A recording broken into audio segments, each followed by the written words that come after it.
지금 보이는 이 일러스트 그림 있죠? 네. 뭔지 아시겠어요? 계곡? 계곡? 이은혜 사건입니다. 지난 2019년 6월 생명보험금 8억 원을 노리고 경기 가평군 계곡에서 남편을 숨지게 한 혐의로 기소된 아내 이은혜와 공범 조연수. 두 사람은 살해를 공모한 적 없고 물에 빠진 피해자를 구하려고 최선을 다했다며 재판 과정에서 줄곧 혐의를 부인해왔습니다. 이은혜 사건 대부분 알고 계시죠? 네. 예. 처음에 그 영상이 들어왔을 때 어떤 느낌이었냐면은 저 두 사람 부부가 아니다고 했어요. 거기에 영상을 보시면은 이은혜가 담배를 한 손에 물고 있고 웃으면서 남편이 수박을 깨다 머리가 아파서 막 이러는 장면을 보면서 웃어요. 그거 보면서 이 사람 뭐지? 저는 이 사건을 몰랐으니까요. 검찰에 들어왔으니까. 저는 이 장면을 핸드폰 영상으로 봤어요. 오픈되지 않은. 거기에 보면은 이 남편은 계곡에서 저와 그림과 같이 쪼그리고 무서워서 앉아있고 같이 동행했던 남자들이 둘이 올라서서 다이빙 하려고 준비를 하고 있어요. 그런데 저는 그 영상을 보면서 신기한 걸 발견했습니다. 다이빙하기 직전 장면만 있고 다이빙한 장면은 없었어요. 여러분들 생각을 한번 해보세요. 뛰어내리는 장면이 없고 준비 자세만 있는 거예요. 근데 만약에 자기가 다이빙 하려고 하는 장면이었거든요. 그렇죠. 그걸 찍어야죠. 그러면 그 영상 분명히 있을 거란 말이에요. 근데 중간에 다이빙하는 영상은 없고 저것만 있단 말이에요. 그래서 충분히 의심할 수밖에 없는 거죠. 사고 일시가 8시였고 이 사람이 떨어져서 사망한 시간이 10시였어요. 남편이. 근데 데이터를 열어보니까 23시, 11시에 수정된 게 확인이 됐어요. 1시간 만에 남편이 죽었는데 거기다가 화질도 2배, 3배 압축이 돼 있는 상태고 중간이 끊어진 것 같은 현상들도 있었어요. 왜 남편이 죽었는데 1시간 만에 핸드폰을 꺼내서 사건 영상을 프로그램에 넣어서 가공물로 만들 수가 있는가? 어쨌든 지금은 기소가 돼서 재판을 받아서 1심에서 무기징역형이 나왔어요. 지금 항소해서 계속 재판 중이긴 한데 이제는 큰 사건, 살인 사건에서도 저런 조작 같은 것들이 들어가는 겁니다. 그래서 굉장히 좀 안타깝습니다. 제가 봐도. 네. 그리고 이제 다음 사건을 좀 한번 볼 텐데요. 부산의 한 다방에서 여직원이 숨진 채 발견이 돼요. 흉기로 40회 이상 찔려서 사망을 하셨고 낙동강 하류 바닷가에서 포대자루에 묶여져서 발견이 됩니다. 이 여자가 가지고 있던 카드와 예금 통장에서 돈이 빠져나가는 걸 확인을 했어요. 그럼 거기 가서 ATM기나 이런 거 확인하면 CCTV 있으니까 잡으면 되겠죠. 그런데 화질이 너무 좋지가 않았어요. 실제로는 그 CCTV 자체도 원본도 지금 안 가지고 있어요. 지금은 전단지 한 장밖에 없습니다. 그때 수배했던 거. 이 사진을 보게 되면은 그냥 이게 답니다. 얼굴이 없어요. 와, 못 찾을 것 같은데. 어떻게 찾아요? 진짜 안 보인다. 그래서 그 한 장밖에 없는 한 뭐 2장 되는 사진, 유력한 사진 중에서 도대체 이 사람이 누군지를 특정해야 되는 거예요. 시간은 지나서 미제로 끝날 뻔했어요. 근데 이게 법이 바뀌면서 살인죄도 공소시효가 폐지돼서 미제 사건으로 수사할 수가 있어요. 그래서 본격적으로 미제 사건 수사팀이 만들어지고 이 전단지를 전국에 뿌렸습니다. 근데 사건이 너무 오래됐잖아요. 그런데도 목격자들이 진술하기 시작했어요. 경찰이 얘가 범인인 것 같다고 하는 사람들을 경찰이 쫓아다니면서 얼굴을 360도로 촬영해서 저한테 다 갖다 줬어요. 그 중에서 어떤 사람이 동일인인지 봐달라고. 근데 우리가 여기서 분석할 수 있는 건 딱 하나밖에 없었어요.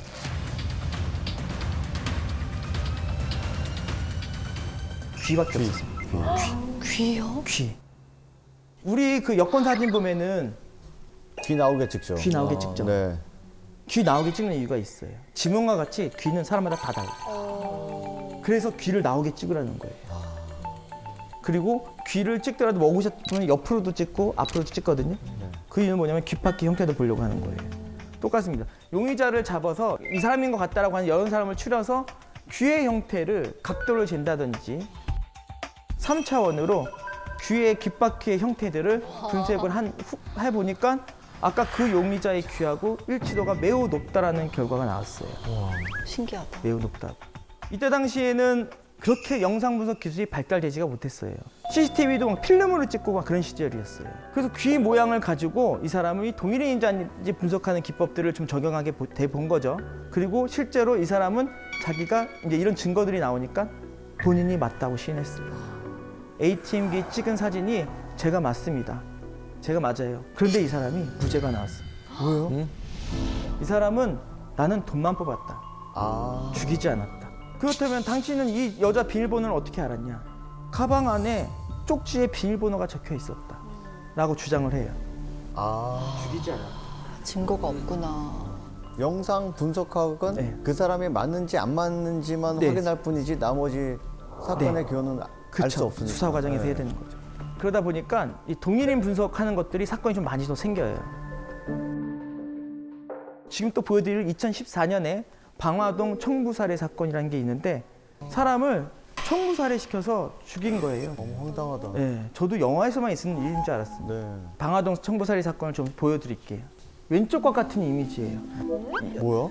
네. 해골 같아? 네, 해골 막 왜요? 이상하게 생겼죠. 이게 거의 10년이 넘은 사건이기 때문에 그때는 인공지능을 이용한 화질 개선 기법도 없었어요. 이 인물이 이제 화질 개선을 하게 되면은 우측과 같이 이렇게 얼굴 형태가 특정이 약간 돼요. 옆모습이구나. 그래서 이 사람을 얼굴을 특정했고 이 사람이 어떻게 왜 용의자로 특정됐냐면은 사건 살인 현장 주변에 계속 돌아다녔어요. 사건 전에도. 그리고 주변에서 계속 돌아다니니까 경찰이 특정을 한 거예요. 이 사람 이상하다고. 그 사람 동선을 따봤더니 어느 한 곳에서 ATM기에서 돈을 뽑는 장면이 또 식별이 됐어요. 그래서 현장 용의자와 수사 대상자 용의자 이 두 사람이 특정이 된 거죠. 근데 모든 범죄자들은 잡히면 본인 아니라 그래요. 동일인인데 사진 찍혔는데 나 아니에요. 본인 아니라고. 발뺌하죠. 네. 그러면 경찰도 다른 증거들이 필요해요. 그럼 신장 계측을 한다든지 또 얼굴의 윤곽선을 분석한다든지 막 이런 것들을 해야 되거든요. 그래서 지금 보시면은 현장 용의자하고 수사대행자 용의자인데 얼굴의 특징들을 따 보니까 그 유사한 각도로 촬영됐을 때 얼굴의 형태가 굉장히 유사한 것들이 식별이 됐어요. 또 아주 중요한 특징이 하나 있어요. 뭐가 있을까요? 이마라이. 아, 머리. M자 이마 M자 이만치 아닌데. 네, 탈모. 이 사람 탈모가 아니었으면 안 잡혔을 가능성이 높아요. 탈모 영상을 보시면은 이야, 기가 막히다. 야, 탈모. 아, 저 뒤에 탈모 동그랗게 있네. 네. 기가 막히다. 야, 탈모. 예전에는 이런 식으로 분석을 했습니다. 영상 분석을. 이거 외에도 또 유력한 단서가 된 게 걸음걸이 패턴이에요. 걸음걸이. 제가 이렇게 걸어가면은 저 전지 알아요. 뒷모습만 봐도. 뭐 그런 거 있지 않나요? 맞아. 이상하게 걷는 사람도 있고 또 똑바로 걷는 사람도 있고 팔자로 걷는 사람도 있고 다양하죠. 어쨌든 이런 법보행이라고 해서 걸음걸이의 패턴을 가지고 동일인인지 아닌지 하는 분석 기법도 있어요. 실제 사건에서 많이 사용되긴 합니다. 저 사건 의뢰인 중에 CCTV에 찍혔어요. 근데 본인이 자꾸 아니래요. 걸음걸이를 분석을 했어요. 그래서 올 때 오신 다음에 한번 찍어볼게요 했더니 다르게 걸어요. 이상해. 연습하고 오셔가지고. 말해주면. 네. 유주의 서스펙트처럼 영화에서 이렇게 걷다가 갑자기 정상적으로. 저는 근데 들어올 때 장면을 CCTV에서 봤어요. 우리 사무실에 CCTV가 있으니까. 그렇기 때문에 어쨌든 유력한 단서로 사용되긴 하지만 약간 애매한 부분이 있습니다. 많이들 제가 한 사건 중에서 궁금해하는 것들이 좀 있어요. 뭐냐면은 혹시 도박 같은 것도 분석해 보신 적이 있는지. 아, 도박이요? 밑장 빼기라든지. 영화에서 보던 밑장빼기? 네. 그런 걸 의뢰를 해요? 네. 실제로 있었습니다. 저는 이런 걸 할지도 몰랐어요. 그 사람은 60억을 날렸어요. 3일 동안 캄보디아에서 바카라라고 하는 게임을 하면서 60억을 날렸습니다. 60억을. 그 사람은 도박죄로 해서 한국에 송환이 돼서 구속이 됐어요. 그렇죠. 네. 도박할 수 없죠, 네. 우리나라에서. 칩 하나에 100만 원, 1000만 원. 와. 차 한 대씩에 몰고 가는 그런 게임인데 저한테 의뢰 왔을 때 이걸 내가 할 게 뭐 있냐 그랬어요. 도박인 거 도박인지 내가 뭐 이거 할 게 뭐냐 했더니 세상에 법은 신기한 것들이 많아요. 왜요? 이 사람이 네. 사기를 당한 거다. 밑장을 뺐으면은 도박죄가 성립이 안 되고 사기를 당한 피해자가 되는 거예요. 어머머. 법적으로는 내가 사기를 당했으면 피해자지 도박을 한 사람이 아니게 된다 보니까 와. 딜러가 밑장을 빼는 장면을 찾아달라. 사기를 치는 장면을 찾아달라는 거예요. 그것만 찾으면 자기는 무죄를 받을 수 있고. 와. 근데 솔직히 하기 싫었어요, 정말로. 이걸 내가 해야 되나 말아야 되나. 이 사람 진짜 피해자인가? 제가 영상을 지금 최초로 공개해 드릴 텐데 이 장면을 보시고 언제 밑장을 뺐는지 한번 찾아보세요. 언제 밑장을 뺐는지. 밑장 빼기 장면 영상 한번 보여드릴게요. 자, 카지노 게임 시작됩니다. 벌써 끝났어요. 벌써 내정 끝났다고요? 뺐다고요? 벌써?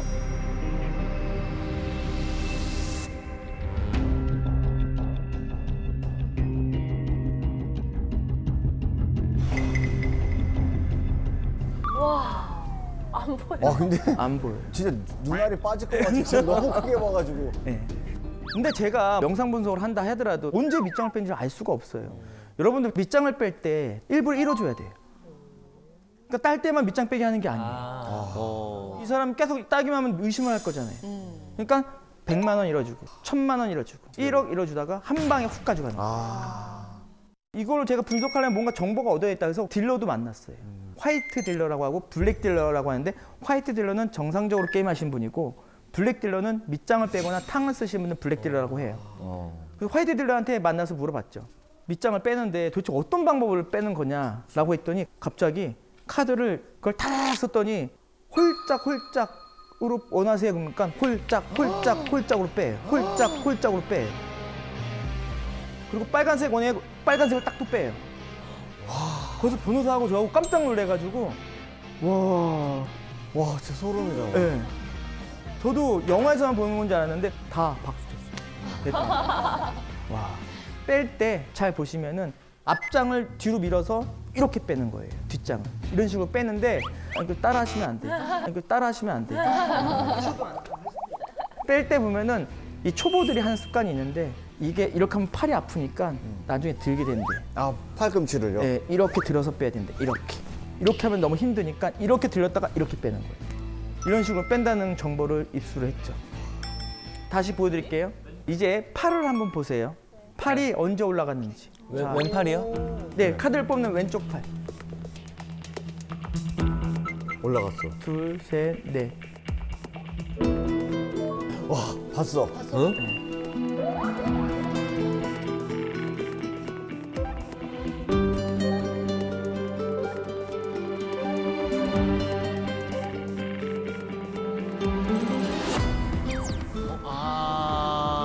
많이 올라갔죠. 그러네. 아, 신기하다. 아 이걸 어떻게 찾았지? 이거를 프레임을 중첩시켜서 한번 볼게요. 5번째 팔만 저만큼 올라가요. 와. 저 패턴들을 계속 찾아냈어요. 저게 육안으로 앞에서 보면 아마 안 보일 거예요. 너무 빨라서. 네. CCTV가 있으니까 그나마 밝혀낸 거예요. 거기다가 이렇게 밑장 부분에 대한 음영 부분을 주파수로 분석을 해보면은 이 간격 자체가 달라지는 게 식별이 됐어요. 그리고 이 영상을 제가 블랙딜러한테 물어봤는데 아마추어 중에서도 아마추어예요. 저거는. 그럼 더 원래 잘한- 팔도 연습을 해서 올라가지도 않는데. 근데 이 사람은 팔을 올렸기 때문에 그나마 잡아냈고 결과적으로 무죄를 받았어요. 그게 좋은 건지 아닌지 모르겠는데 하여간 무죄를 받았어요.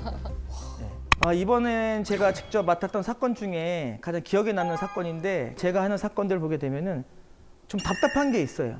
이때 이것만 하지 말지. 안 하면 될 거를 왜 굳이 할까? 여러분 싸움이 생기면 어때요, 여러분들? 싸움이 생기면 그리고 상대방이 날 쳐요. 그럼 어떻게 해요? 도망가야 돼요. 도망가야 됩니다. 상대방이 나를 치고 내가 화가 나서 그 사람의 손을 잡는 순간 쌍방폭행이 될 수가 있어요. 실제 사건 중에 이런 경우가 있습니다. 싸움 중에 멱살을 잡혔어요, 한 여성이. 누라고 하면서 엄지손을 이렇게 꺾었어요. 골절이 생겼어요. 그래서 잡은 사람은 벌금이 200만 원인데 손 꺾은 사람은 벌금이 더 많이 나왔어요. 잡힌 사람이 더 많이 나왔어요. 네. 억울하다. 억울하죠? 네. 그분도 오면서 펑펑 울었어요. 억울하다고. 난 피해자인데. 근데 피해자 이런 거를 따질 때 유형행위가 있는지 없는지 다 봐요. 접촉이 됐는지 안 됐는지. 접촉의 정도는 중요하지가 않아요. 했는지 아닌지가 중요해요. 그렇기 때문에 여러분들 싸움이 생기면 어떻게 된다? 도망가다.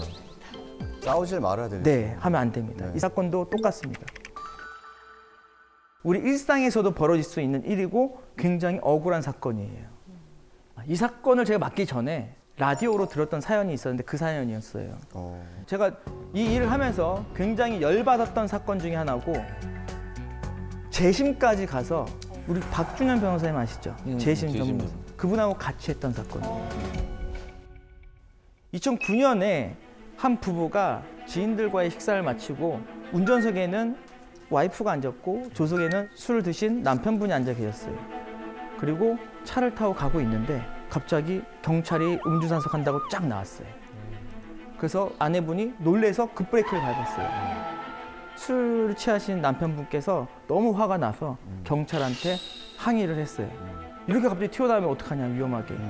그러면서 이제 차에서 내려서 경찰하고 실랑이가 벌어져요. 실랑이.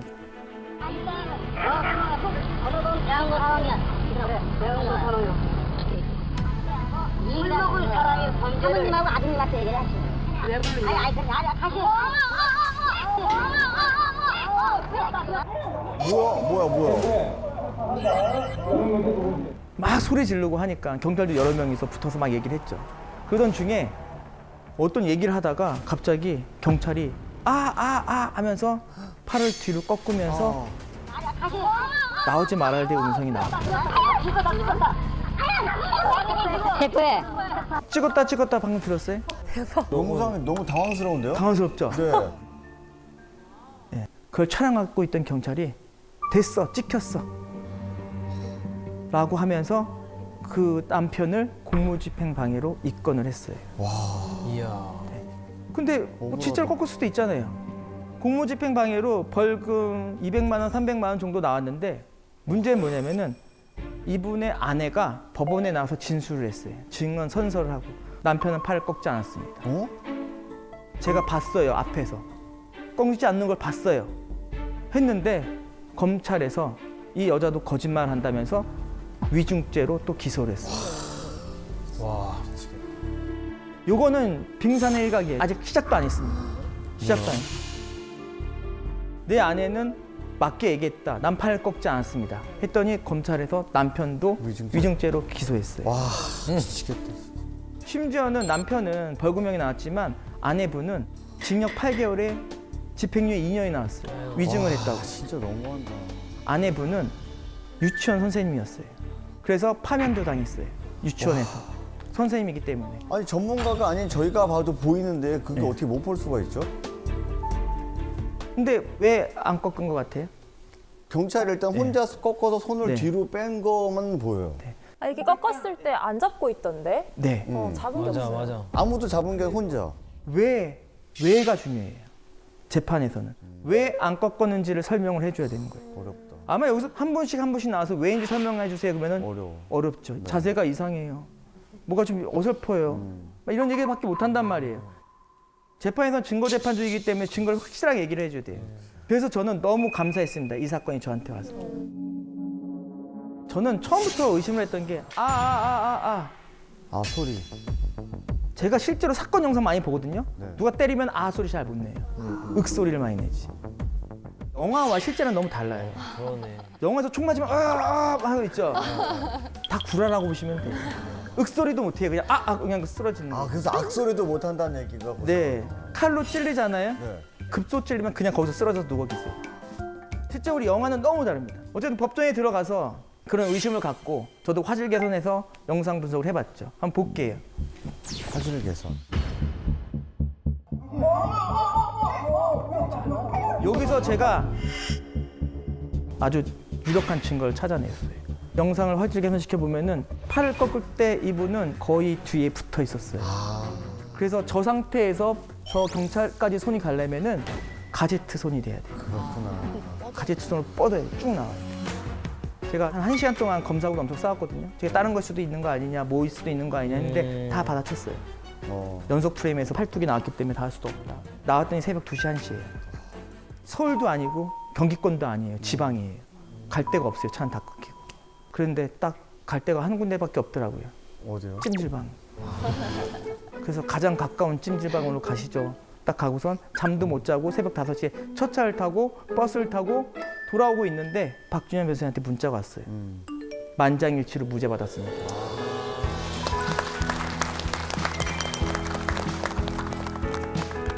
진짜로 성추행한 사람도 있고 억울한 사람도 있어요. 오늘 할 얘기는 억울한 사람부터 얘기를 할 거예요. 그 전에 저는 누구 편이 아니에요. 저는 누구 편을 가려고 하는 게 아니고 사건에 대한 본질만 보려고 하는 것들이에요. 2019년에 중년의 한 남성이 저를 찾아오셨어요. 자기 조카가 성추행 누명을 쓰고 징역 6개월 동안 구치소에 수감 중입니다. 도와주세요 했는데 뮤지컬 배우 강은일이라고 하시는 분이에요. 사건은 이렇습니다. 뭐든지 사건은 80% 이상 술에서 생겨요. 그리고 새벽에. 이 사건도 술을 먹고 새벽 한 3, 4시인가 그쯤에 또 술을 먹었어요. 누가 먹었느냐? 강은희 씨하고 강은희 지인들 중에 여성 2분하고 술을 또 먹고 있었어요. 근데 그 중에 한 분이 자기는 화장실에서 성추행을 당했습니다라고 신고를 했어요.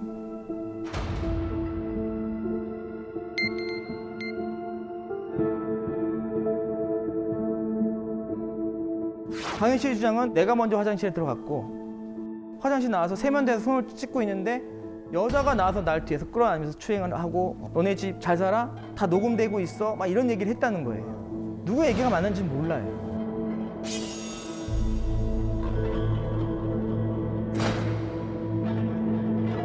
여기 심리학자분도 계시지만 자기가 기억한 거와 영상은 다를 수가 있어요. 자기가 계속 생각을 하잖아요. 그러면 없던 일이 돼 보여요.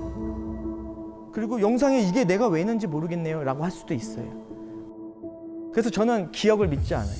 심지어 저는 와이프하고 싸울 때도 생각해보면 제가 안 했는데 했다고 한 적도 있는 것 같아요. 미안하다고 얘기를 하는데 어쨌든 기억은 100% 옳지가 않습니다. 기억은 전 절대 안 믿어요. 그렇지만 영상은 진실을 얘기하죠. 증거라고 하는 거는 가게에 있는 CCTV밖에 없었어요. 화장실 안은 보이지가 않아요. 그런데 CCTV에서 재밌는 게 식별이 됐습니다. 여기 술자리에 이렇게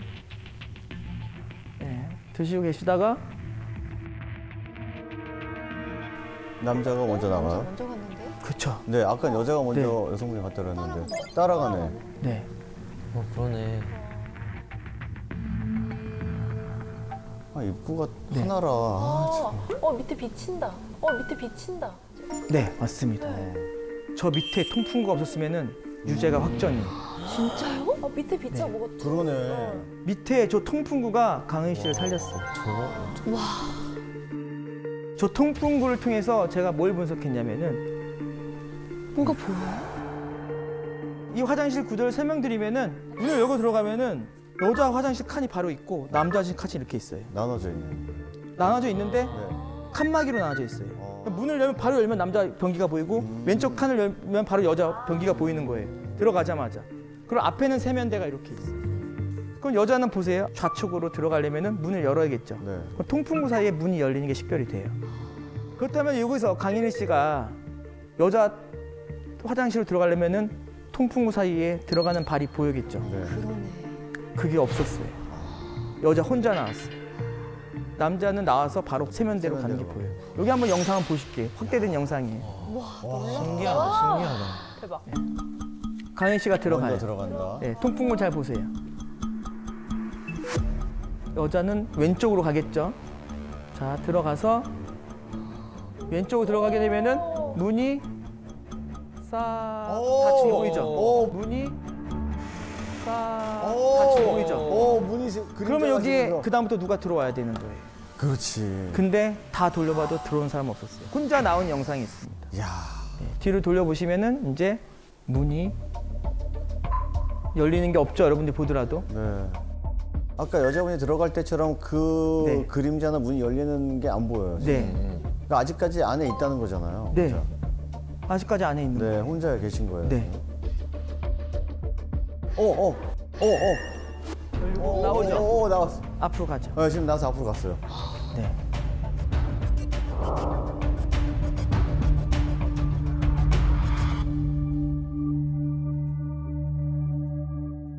진술이 잘못됐어요. 그러네.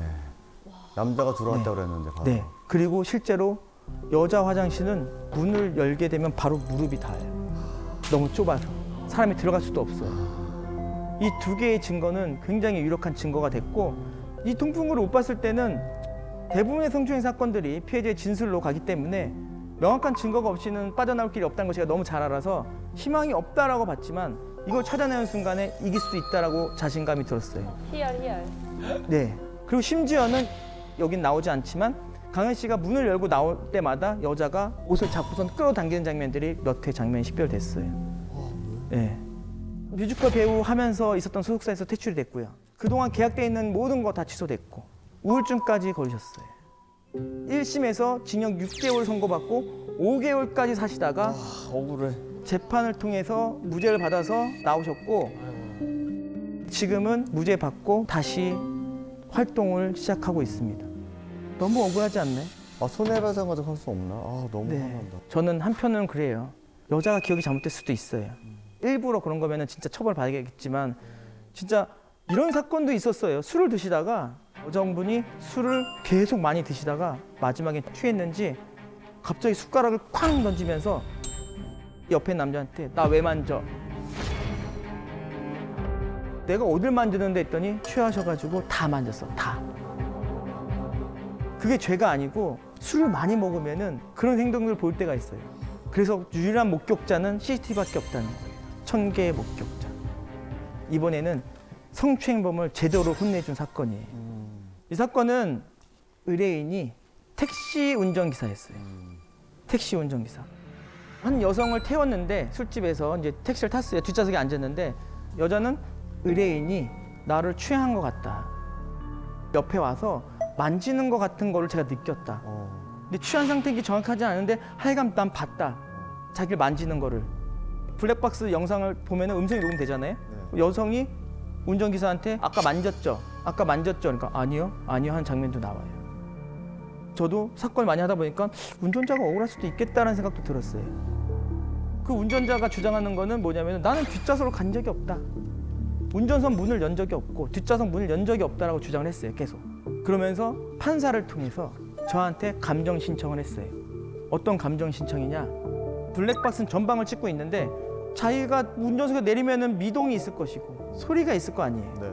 문을 열고 닫는 그걸 분석해달라는 거예요. 그러면서 실제 자기 택시를 가지고 재현한 블랙박스도 가져왔어요.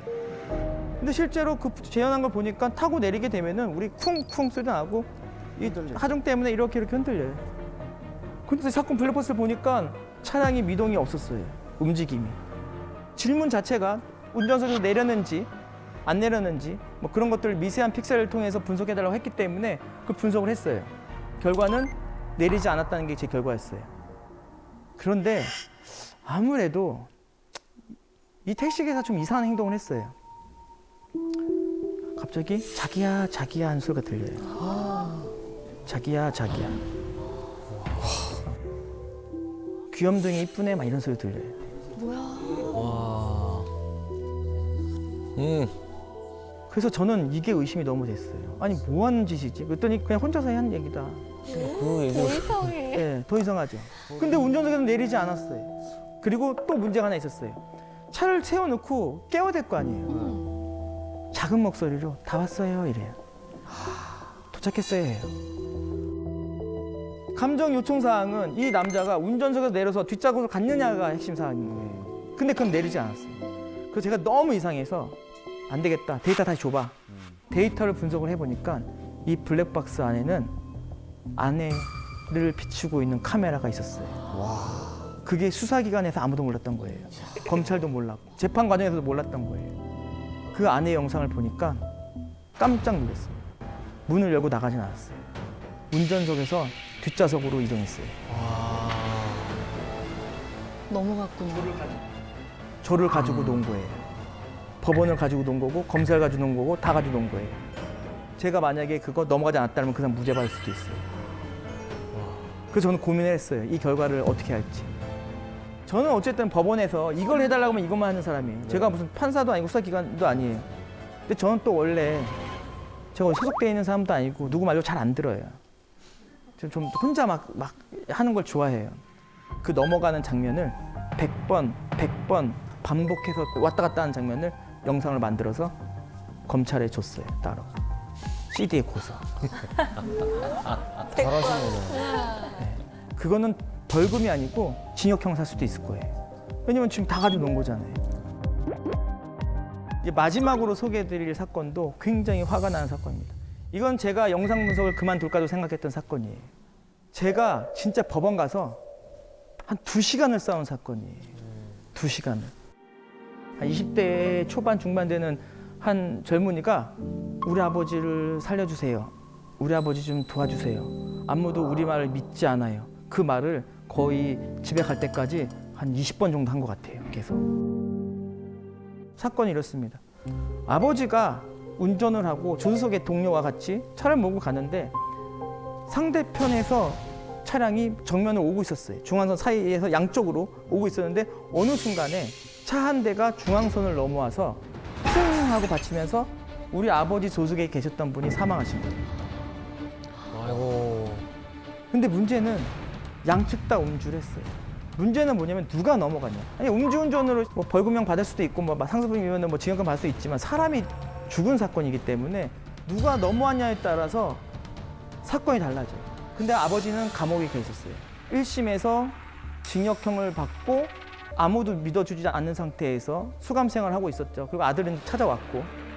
그럼 뭐 가지고 아버지가 넘어갔다고 했나요? 했더니 아버지 차량에 있던 물건들이 중앙선 너머에 많이 떨어져 있더라고요.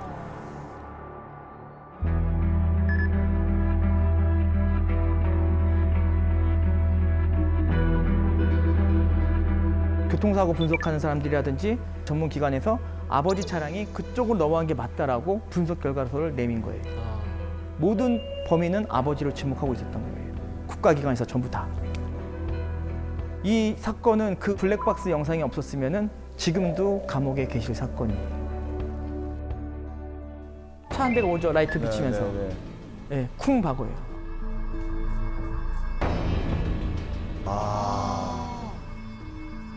그래서 영상을 보니까 이거 좀 이상한 거예요. 누가 중앙선을 넘어갔을까? 왼쪽 차? 맞은편. 이걸 화질 개선을 했습니다. 네. 이런 식으로. 확실히 몰라. 네. 왼쪽 라이트가 다 보였어야 되는데 네. 중간에 왼쪽 라이트 안 보이는 그렇죠. 거예요. 네. 네. 영상 분석하셔도 될 것 같아요. 키워주십시오. 나이가 있어서 안 될 것 같습니다. 이거를 이제 디테일 좀 분석을 시켰어요.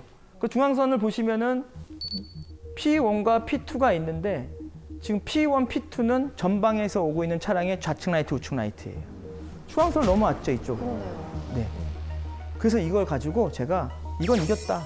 또 보물을 찾았다 해서 재판에 갔습니다. 이 영상도 증거로 제출했어요. 그런데 저를 증인신문하겠대요. 솔직히 이것만 보면 저 증인신문할 이유가 없어요. 명확하잖아요, 이거. 네. 근데 재판부에 갔는데 저를 앉혀놓고 검사가 질문하기 시작해요. 이 일을 몇 년 했냐? 영상 분석이라고 하는 자격증이 있냐? 학위는 어디냐? 왜 국가기관에서는 안 된다고 하는데 넌 되냐? 못 믿겠다는 거. 그러니까 약간 조작도 의심하더라고요. 제가 그때 가슴이 엄청 무너졌어요. 아니 내가 이렇게 열심히 했는데 믿어주지도 않고 조작됐니? 나의 학력을 문제 삼고 막 이러는데 뭐 이게 할 수 있는 게 있냐? 했는데 몇 달 후에 의뢰인이 전화가 왔어요.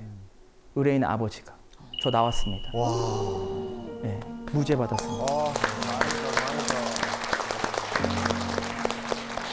자기가 강원도에서 횟집을 하는데 꼭 모시겠습니다. 제가 그때 전화를 받고 너무 행복했어요. 유죄 사건이 무죄가 날 확률이 몇 %인지 아세요? 유죄로 기소된 사건. 기소된 사건이 재판 통해서 무죄 날 확률. 거의 없지 않을까요? 본인들의 잘못을 시인해야 되니까. 1%도 안 돼요. 거의 없다고 보시면 돼요. 거의 1%도 안 돼요. 무죄를 어떻게 받았는지 봤더니 재판부에서 국가기관에 다시 제가 했던 감정사고 분석 결과를 보낸 거예요. 다시 한번 봐보라고. 그랬더니 최종적으로 무죄가 받았고 그러면서 제가 이 세상에 또 교훈을 얻었죠. 누가 욕을 해도 듣지 말자. 몇 년이야 듣지 말자. 제가 성숙해지고 강해지다 보니까 최근에 법원을 간 일이 있거든요. 거기 똑같은 질문을 또 하시는 거예요. 근데 그땐 자신 있게 얘기했어요. 10년 했는데요. 그때는 5년밖에 안 됐어. 잠깐. 엄청난 차이네요. 10년 했는데요. 그러니까 다음 질문하겠습니다. 하게 나와요. 그다음에 이제 보통 가지고 있는 범죄에 대한 고정관념 얘기를 한번 해보려고 합니다. 우리가 가지고 있는 많은 오해 중에 하나가 범인은 사회 부정자일 것이다 라고 하는 오해 아닌 오해입니다. 그러니까 이런 거죠. 보통 범죄를 저지른 사람은 여러 범죄 중에서 가정환경 좀 불우하고 못 사는 데서 이렇게 나왔고 또 뭐 이런 잘못된 편견 같은 것들이 있습니다. 물론 그런 범죄자도 있습니다. 그런데 사회적으로 약간 억눌리고 또 일종의 주눅든다고 하죠. 그런 분들은 수단을 못 가지고 있습니다. 그러니까 범죄도 자원이 필요한 거거든요. 그렇기 때문에 이제 그런 것이 전제가 돼야 되는 건데 첫 번째 편견이 범인은 사회 부정자일 것이다. 성범죄의 80% 이상이 주로 아는 사람. 그렇죠? 보통 이제 우리가 면식이라고 하기도 하고 그래도 몇 번 본 사람. 그건 뭐냐면 사람에 대한 접근이 가능한 사람이라는 거죠. 그러니까 성범죄자는 비교적 자신의 외모에 대해서 인식하고 있는 사람입니다. 자기가 잘난 거 아는 사람. 그렇죠. 그래서 이걸 보통 전문용어로 이제 대인 범죄라고 합니다. 그러면 방화범은 뭐겠죠? 대물 범죄가 되는 거죠. 그러니까 사람에 대한 접근을 하기가 힘드니까 뭘 하는 겁니까? 불을 지르는 거죠. 이게 누군지 아시겠습니까? 예, 그렇죠. 이 영세사님 강호수입니다. 어떠신가요? 얼굴로만 보면 진짜 평범하고. 그렇죠. 예, 예. 네.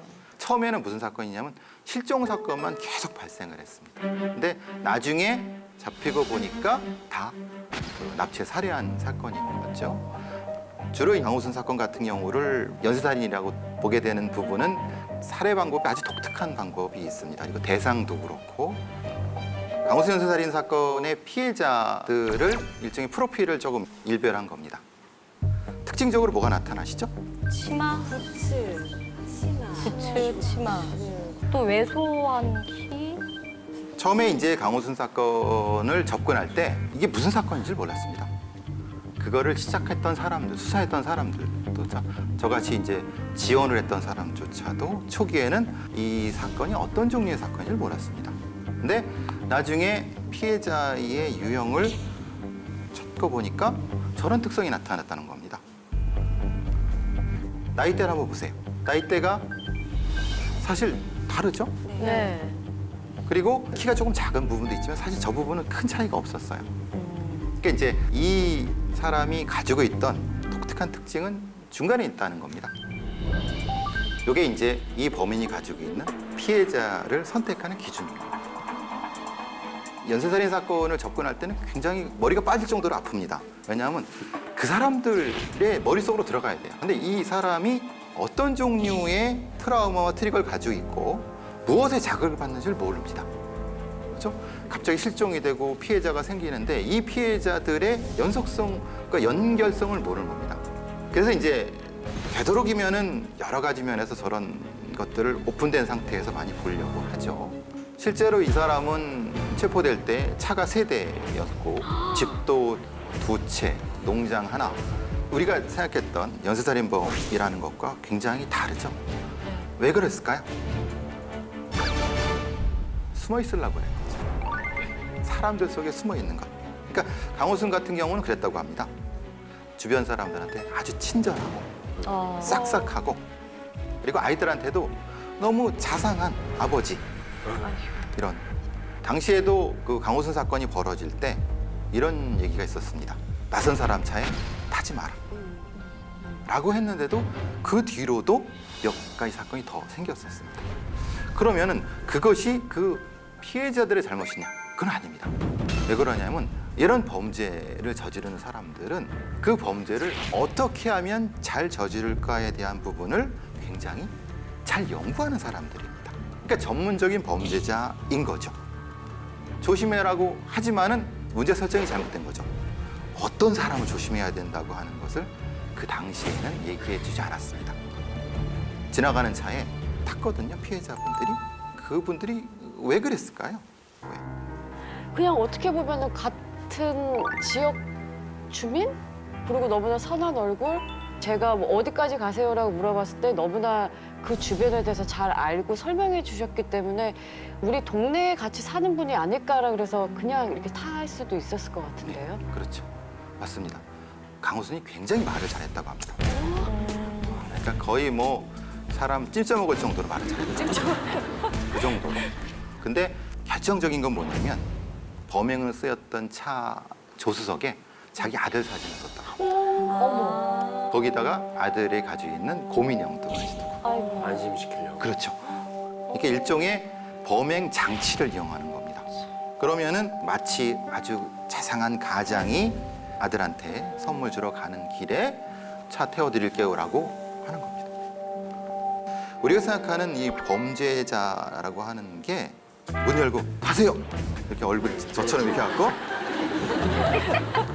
천만에 맞습니다. 그 범죄에는 그 범죄에 맞게끔 진화된 방법이 있는 겁니다. 저한테 질문을 하시는 분들이 있습니다. 사기꾼은 어떻게 생겼어요? 이렇게 물어봅니다. 그러면 사기꾼은 사기꾼이 생겼어요. 답을 하는데 그럼 막 화를 내죠. 장난하는 거냐. 근데 진짜 사기꾼 같이 생겼어요. 진짜 사기꾼 같이 생겼어요. 그게 어떻게 생긴 거예요? 전대를 옆에 두르고 여기다가 막 뽀글이 파마를 하시고 그런 분인데 200억대 갯돈 사기의 주범입니다. 다가가기 되게 쉽게 만드네요. 그렇죠. 맞습니다.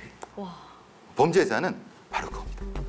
다가가기 쉬운 세팅을 온몸으로 하는 사람이 범죄자입니다. 어머. 그러니까 억지로 해도 잘 안 되는 부분입니다. 그래서 경찰들이나 프로파일러들이 실제로 이제 그런 범인들을 계속 보면은 요건 사기꾼, 방화범, 패스, 이 얼굴에 이 몸에 나타나는 겁니다. 그러게. 보통의 일반 우리 시민분들은 그런 분들을 만날 일이 별로 없지 않습니까? 근데 적어도 이런 고정관념, 말하자면은 아들 사진을 차에 두는 가정적인 남자는 범인이 아닐 거라고 하는 그 부분은 사실은 한 번 정도만 생각하시면 될 거라는 거죠. 그만큼 전형적인 사이코패스 아니면 전형적 범죄자는 자기 주변이라든가 자기의 행동을 철저히 통제할 수 있는, 이미지를 통제할 수 있는 사람이다라고 하는 겁니다. 강호순의 농장과 그 식당을 들이쳐갖고 검거할 때 저 사진이 있어갖고 저 사진을 왜 걸어뒀을까라고 본인한테 물어봤는데 너무 따뜻해 보이잖아요. 대답을. 맞아. 실제로는 잡아먹었습니다. 실제로는 잡아먹었습니다.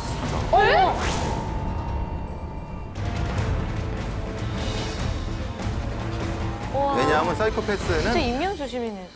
공감 능력이 없기 때문에 반려동물을 키울 수가 없습니다. 어머. 공감 능력이라는 건 감정을 통해야 되지 않습니까?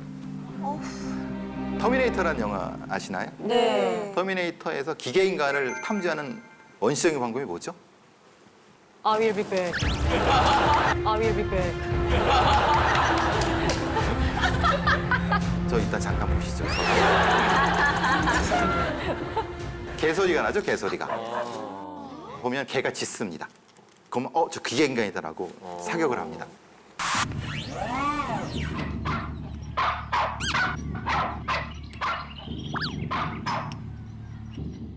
동물들은 얼굴 표정을 봅니다. 사람의 표정을 봅니다. 그러니까 기계인간은 표정이 없는 겁니다. 그 로봇이니까요. 그래서 보통 우리가 반려동물을 키우시지 않습니까? 개도 이렇게 눈을 쭉 보고 하죠. 근데 서로 교감을 하는 거지 않습니까? 근데 이제 교감을 못 하니까 이게 키울 수가 없는 겁니다. 사이코패스의 특징을 앞에 나온 걸 조금 정리를 하자면 세 가지 정도입니다. 아주 극단적인 자기 중심성입니다. 그러니까 아까 말씀드린 그런 거죠. 자기밖에 모릅니다. 그러니까 주변에서 사람이 죽어가도 자기 여기 칼 자국 나는 데서 응급실에 갑니다. 그래서 의사한테 뭐 빨리 좀 해달라고 하는데 옆에서 사람이 죽어갑니다. 그럼 상관없고 막 이게 이제 극단적인 자기 중심성이고 연설해본 유영철 같은 경우가 그 많은 사람을 죽이고도 절대 자기 잘못이라고 했습니다. 그러니까 표현이 그렇지만은 나한테 죽은 여자들이 몸 관수를 못했기 때문에 내가 죽인 거다. 뭐 이렇게 표현하는 거죠. 그러니까 이제 이런 부분이 그렇고 지금 재판 중인 사건이죠. 인천 연수구에서 초등학생을 잔혹하게 살해한 사건에서 17세 김양이라고 하는 사람이 구치소에서 한 말이 있죠. 뭐가 가장 힘드냐 했더니 날씨가 좋은데 벚꽃 못 보러 가는 게 제일 힘들어요 라고 합니다. 핵심적으로는 자기 중심으로 돌아가는 세상입니다.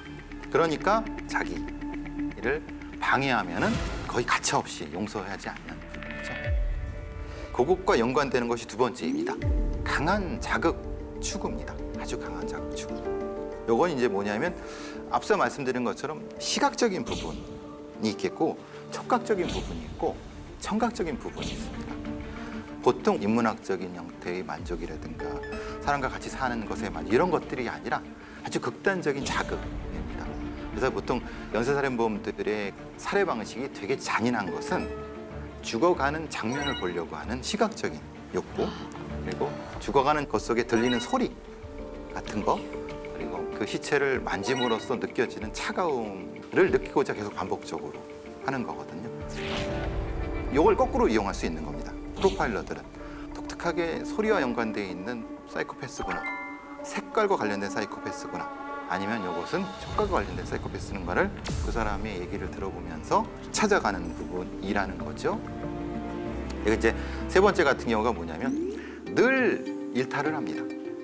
보통 이제 그 사이코패스들이 어렸을 때는 잘 나타나지 않고 한 청소년기에 나타난다고 하는데 사실 그건 조금 오해가 있는 부분이 있는데요. 한 7, 8살쯤 되면 뭘 하냐면 길 가든 간판을 뻥 찹니다, 그냥. 자기가 피해가면 되잖아요. 네. 근데 왜 이게 내 앞에 있어야 돼? 라고 자기가 생각을 합니다. 근데 처음에 그렇게 되면 어떻게 됩니까? 혼나죠. 가게 주인한테 혼나죠. 네. 그럼 이제 조금 발전을 합니다. 멀리 가서 비비탄 총으로 빵 쏩니다. 아, 그래서 복수. 네, 그렇죠.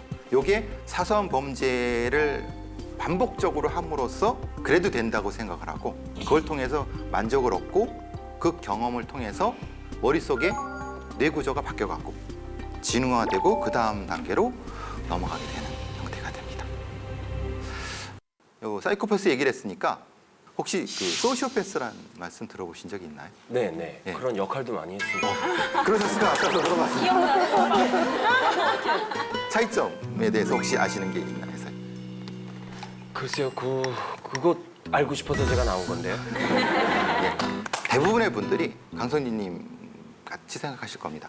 사이코패스, 소시오패스 무슨 차이가 있지? 라고 생각합니다. 그러니까 보통은 그냥 같이 쓰는 경우도 있고 그렇거든요. 근데 실제로 소시오패스, 사이코패스는 병이 아닙니다. 이게 일종의 행동 습성입니다.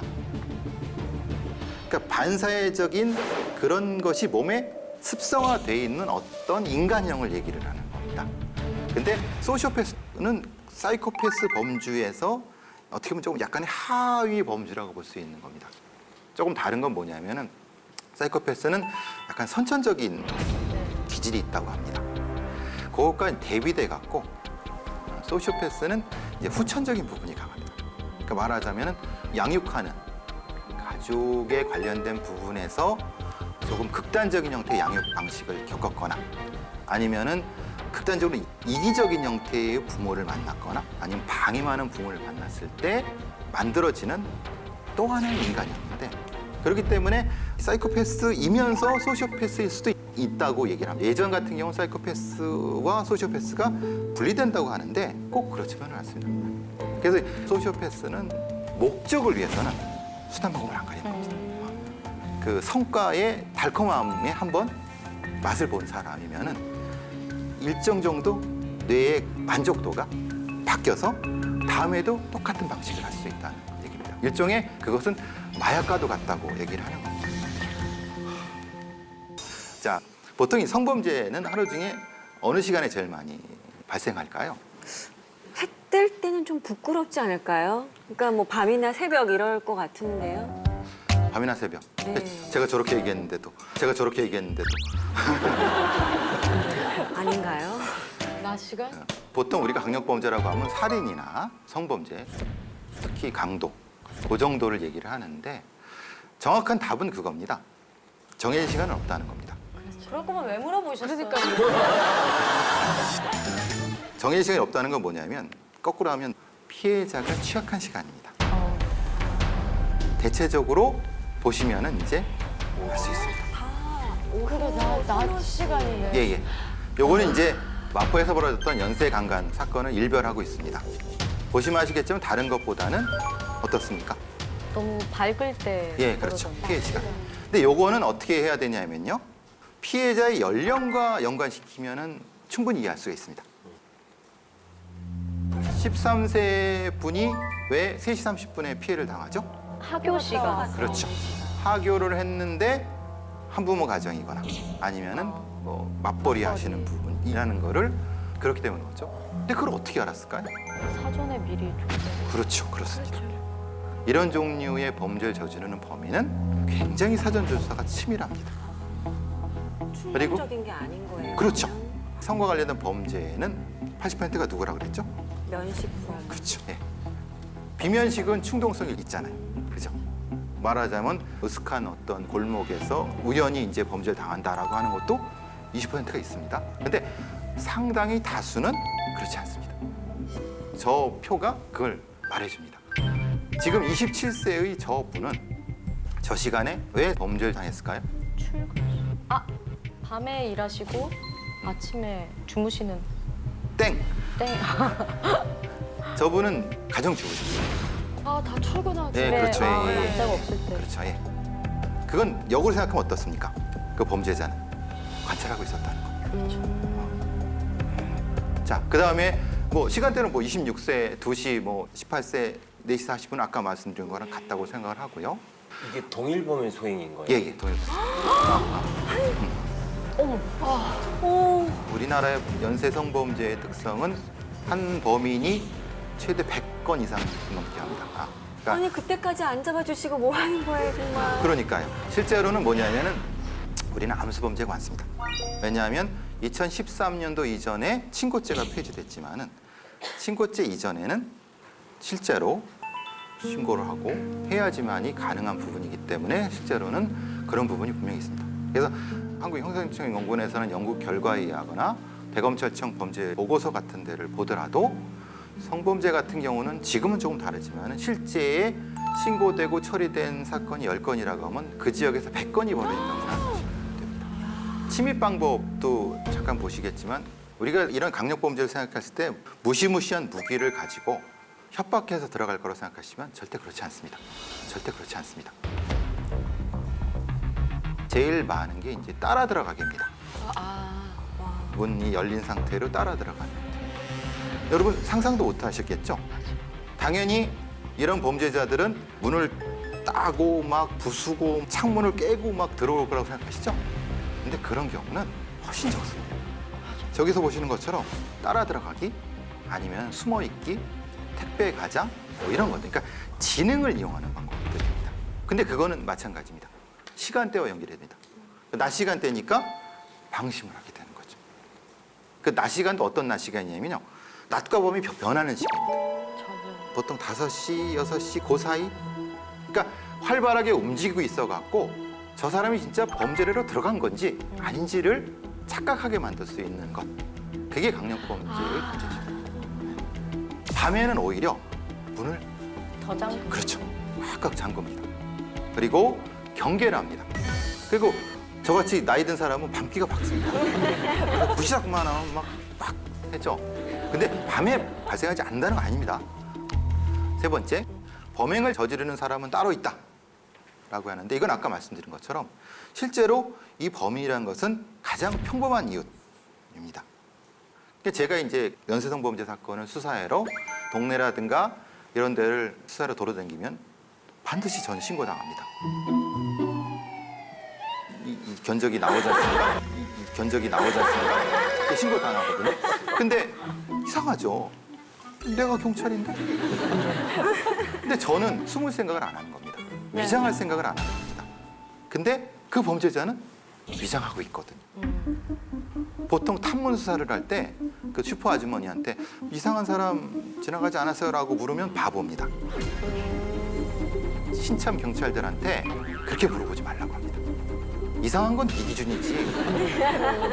그게 아니라 요러한 행동을 하는 사람은 지나갔나요라고 물어봐야 됩니다. 근데 저는 그래도 신고당합니다.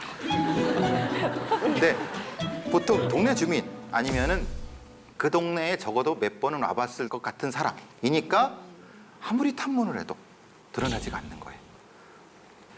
2006년, 2007년 사이에 저런 사건이 있었습니다. 오후 6시가 되면 모자와 마스크를 쓰고 그냥 지나가는 여중생, 여고생을 따라가 성추행을 했습니다. 근데 그 범인이 동네 중국집 주인이었어요. 근데 이제 하필 왜 6시였을까? 여러분들이 한번 프로파일러라고 생각하시고 생각을 한번 해보세요. 아까 말씀하셨던 것 중에서 시간대도 해가 질 때쯤, 그리고 학생들은 학원이나 학교에서 이동할 수 있고 가장 많은 이동 시간인 것 같고, 그래서 두 가지 요인이죠. 네. 그러니까 그 시간대에 대한 네, 네. 부분인 거죠. 저 범인이 저 시간대에 이제 저희들한테는 이제 방아쇠 효과라고 합니다. 그러니까 이제 트리거가 되는 거죠. 6시 되면은 방아쇠가 당겨지는 거죠. 빵.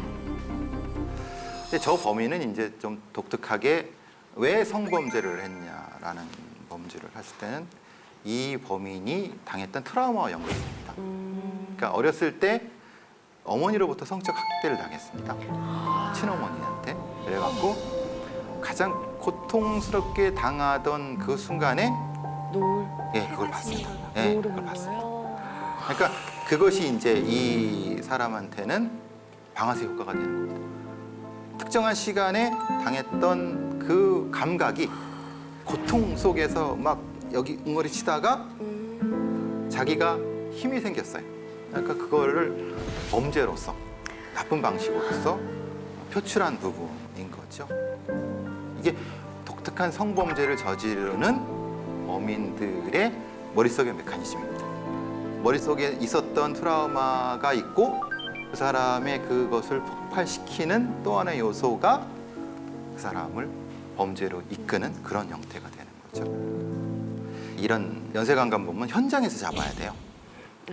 왜냐하면은 연쇄강간범들은 아주 지능적이었고 성범죄자들 자체가 사실은 요즘 많이 지능적이기 때문에 물적 증거가 하나도 없습니다. 콘돔을 사용하고 또 약품 같은 걸 가져서 DNA를 지워버립니다. 그리고 피해자한테 그 현장을 다 청소하게 만듭니다. 그러니까 증거가 없으니까 어떻게 합니까? 현행범이라고 하는 것은 이제 그 범죄가 일어날 만한 그 시간대에 쫓아가서 잠복하고 있다가 잡는 이런 방법밖에 없는 거죠. 하고 싶은 얘기가 이제 미제 사건에 대한 부분입니다. 왜냐하면 고정관념을 버린다 하더라도 사건이 벌어지고 나면은 그 범인을 잡아야 되지 않습니까? 그 범죄를 해결하려고 할 때는 여러분이 생각하시긴 셜록 홈즈처럼 컴버배치처럼 아니면 뛰어난 수사관이 범죄를 해결할 것 같지 않습니까? 근데 그런 수사관은 그렇게 많지가 않습니다. 그리고 그 전제는 뭐냐면은 모든 사람한테 공평하게 수사라고 하는 서비스가 다 가야 되는 거예요. 저기 빈민촌에 있는 어떤 청소년한테도 수사의 서비스는 가야 되는 거고 재벌 회장님한테도 수사의 서비스는 공평해야 되는 겁니다. 근데 우리나라에는 사실은 그게 공평하지가 않아요. 우리나라의 사건이 한 해에 100만 건이 일어납니다. 근데 5%가 미제 사건이에요. 근데 이게 살인 사건만 얘기하는 거 아닙니다. 절도 사건, 강도 사건 다 포함해서 그러는 거고요. 조금 내리면 뭐가 되냐면 서울경찰청에서 하루에 10명이 죽습니다. 서울 관할에서. 살인을 당했거나 아니면은 자살을 했거나 사고를 당했거나 다 포함하는데 그 병원에서는 병사는 빼고 그걸 이제 우리는 변사라고 하거든요. 변사. 그러니까 일정 정도 수사가 필요한 사건입니다. 그것을 다 시스템적으로 접근을 해야 되는데 문제는 우리나라는 상상외로 미제 사건이 많습니다. 왜 이렇게 미제 사건이 많을까요? 여러분은 그거 들어보셨습니까? 우리나라의 수사관들이 굉장히 뛰어나지 않습니까? 무슨 기법도 발견했다, 뭐로 했다, 필리핀에 수사관을 파견했다, 많이 했다. 그런데 억울한 사건이 많아갖고 우리 김성중 씨가 그 프로그램 하시는 거 아니겠습니까? 왜 미제 사건이 발생하고 그거를 해결하기 위해서 어떤 것이 필요한가에 대한 전 나름대로의 것을 여러분에 한번 설명드리려고 합니다. 김정수 씨, 모르그가의 살인 사건이라고 하는 에드가 앨런 포우라고 하는 소설을 아시겠죠? 모르그가 뭘까요? 장기간 시체를 보관하는 거. 그렇죠, 맞습니다. 네. 말하자면은 수사상 필요하다고 생각되는 어떤 사건의 시체를 그것이 해결되기 전까지 보관할 수 있는 그런 어떤 장소입니다. 근데 희한하게도 우리는 그게 없어요. 설마요. 없어요? 설마요라고 말씀드리는 건데 제가 말씀드린 건 뭐냐면은 시체를 보관하는데 누군가 관리하는 지금 보시는 장면이 국가수가 가지고 있는 그런 일종의 무서워. 괜히 무서워. 깜짝아. 유명한 장면이지 않습니까? 영화에.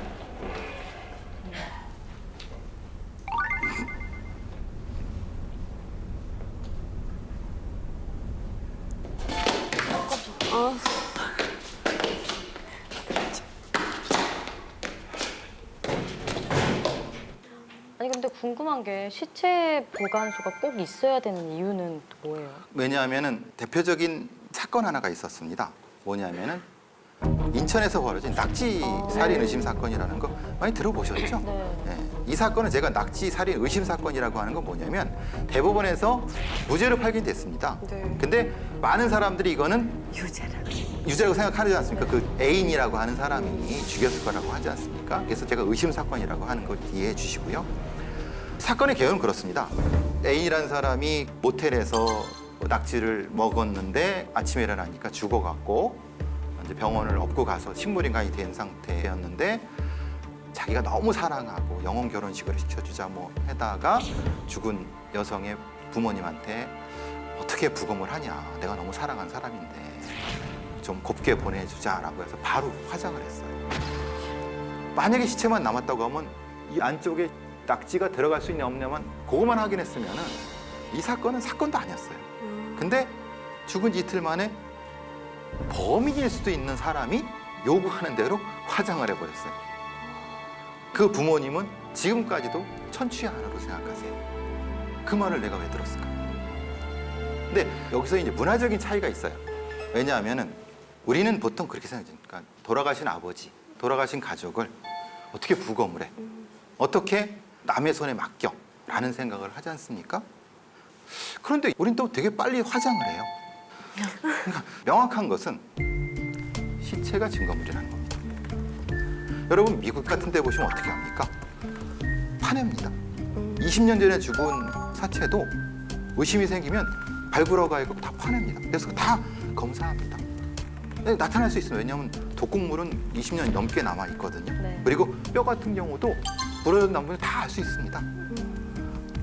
근데 그런 사건을 이렇게 한다는 거. 그러니까 말하자면 증거 부족으로 무죄가 판결되는 것. 그게 우리나라의 실정입니다. 그게 완전히 미국식을 따라가라는 말씀은 아니지만 적어도 우리 사회가 정의 없이 진실의 밝힘이 없이 그냥 대충대충 넘어가는 그런 부분은 참 안타까운 부분이 많고 제가 충격받은 것 중에 하나는 뭐냐면은 살인 사건이 발생하면은 그 살인 사건이 발생한 그 시신을 갖다가 네. 일단은 최초에 검안을 합니다. 그러니까 이제 부검하기 전에 들어보는데 20대 젊은 여자분이 피살을 당하셨어요. 근데 집 근처에 있는 영안실로 가서 거기서 다른 사람들도 다 보는 앞에서 시신의 옷을 다 벗겨서 사진 찍고 그러더라고요. 그래서 너무 충격을 받았어요. 죽은 사람한테도 분명히 인권이 있는데 이건 뭔가 잘못되지 않았나? 이유는 그거죠. 너무 바쁘니까. 그런 공간이 없으니까. 그만큼 우리는 지금은 조금 나아졌을 워낙 무죄직을 많이 했었는데 사실 그 부분은 우리 수사기관도 마찬가지고 우리 시민들도 명확히 아시고 개선을 생각을 하셔야 되는 겁니다. 그 다음으로 제가 말씀드리려고 하는 것이 증거보관소입니다. 증거보관소라는 개념이라는 부분은 왜 그게 중요할까요? 증거가 있어야지 새로 사건을 다시 개시할 수가 있는 겁니다. 억울한 사건. 근데 증거가 없어요. 증거가 없으니까 다시 사건을 개시 못하는 겁니다. 그러니까 지금도 경찰청 앞이나 검찰청 앞 보시면은 억울하다고 피켓 시위하는 가족분들 많습니다. 근데 그분들 다시 재수사를 하고 싶어도 증거가 없어요, 증거. 보관해 두질 않으니까요. 제가 부끄럽고 안타까운 에피소드 하나는 그런 겁니다. 우리 팀이 사건 나가기 전에 잠깐 쉬는 시간이 있어갖고 누가 이제 호두를 가져왔다고 했어요. 코드가 있길래 이제 옆에 보니까 망치가 있더라고요. 망치 있네. 그 빼서 깨먹고 맛있다 막 그러고 있는데 이 망치가 여기 왜 있지? 하고 이제 이상한데? 라고 해서 그 나중에 저녁 때 팀장님 그 망치가 뭐예요? 그랬더니 초계 3년 전에 무슨 살인사건 그런 거 이게 그래서 순간 얼음이 돼버렸어요. 경찰서가 이제 증거보관실이 따로 없기 때문에 강력계 형사들이 쓰는 캐비넷에 담당 형사들이 이렇게 신문지에 두들 말거나 사건 처리라는 게 넣었다가 담당이 바뀌잖아요. 미제 사건이 뭐 이거나 이렇게 되면 그럼 왔다 갔다 하다가 야 못을 박아야 되는 망치 없어 막 찾다가 그 신참이 이걸로 쓰시죠 갖다 놓으면 되죠 막 이렇게 하면 안 갖다 놓고 이런 거죠.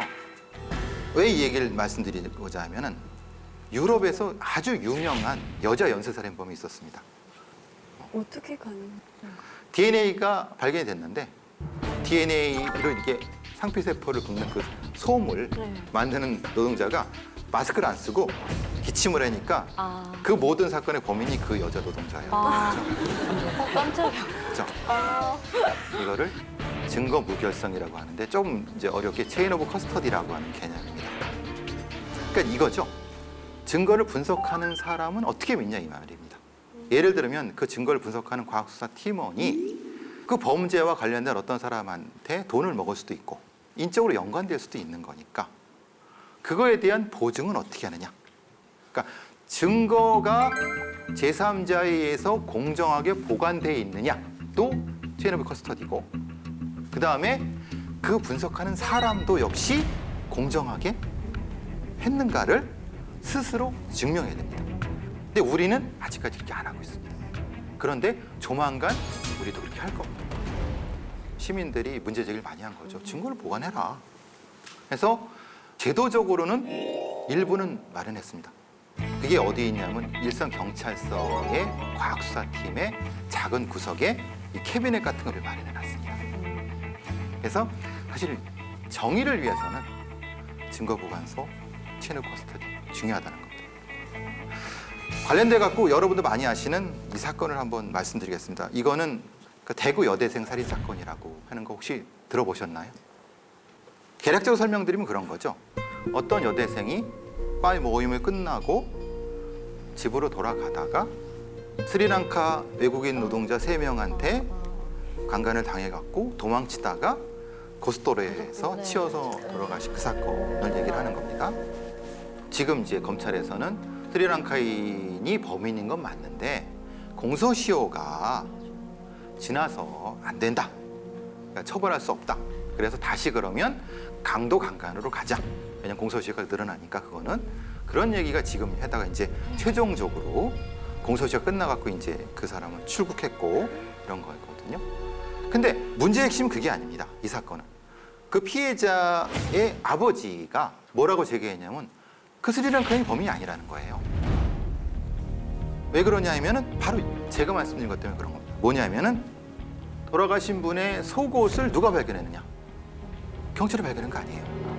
아버지의 동생인가?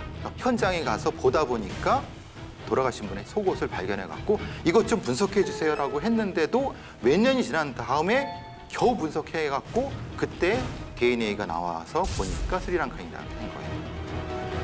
그러면은 제가 말한 증거보관서와 체인 오브 커스터디 여러 가지 연결해 보죠. 아버지 얘기가 그 팬티가 속옷이 보관돼 있지도 않았대요. 그럼 어떻게 그걸 찾았냐? 라고 검찰에서는 그 유가족한테 설명해 줄 의무가 있어요. 근데 설명 못하는 거는 자기들도 모르는 거예요. 그 아버지는 라디오 인터뷰에 나와서 설명 들은 바가 없다는 거예요. 그러면 속옷에서 발견된 스리랑카인의 DNA가 범인의 DNA라는 걸 어떻게 확신할 수 있냐라는 거죠. 그래서 그 아버지는 그 사람이 범인이 아니라 그 앞에 다른 한국인 범인이 있다라고 하는 거예요. 그리고 그 사건 자체는 여러 면에서 완전히 엉망진창이에요. 사건 처리 자체를 보면은 그거는 있을 수도 없는 얘기거든요. 그러니까 죽어서도 그 억울함을 안고 가야 되는 게 사실 우리나라의 실정이에요. 지금의 실정이에요, 사실은.